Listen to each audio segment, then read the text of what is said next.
Hi everyone, I'm Camilla Kearney and I'm studying medical assisting here at Maitland. After this summer I should be finished with that and I'm looking to go to ETSU after that. I'm hoping to study medicine and become a physician later on. I've been in the US for 6 years and I've applied for my US citizenship, so hopefully I'll technically be American by the end of the year. I'm originally from Edinburgh, Scotland, but a lot of people around here seem to think I'm Irish. So I don't hear it, but there you go.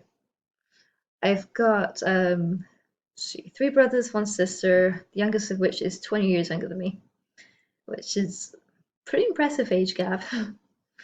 I've got two small people. One's the 3-year-old boy, one's the 1-year-old girl. They're both in daycare right now, which is probably a good thing because otherwise there would be a lot of screaming in the background, I guarantee it.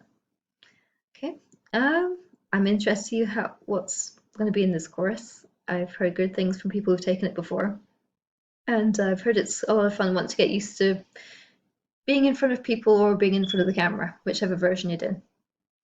Okay, thank you very much.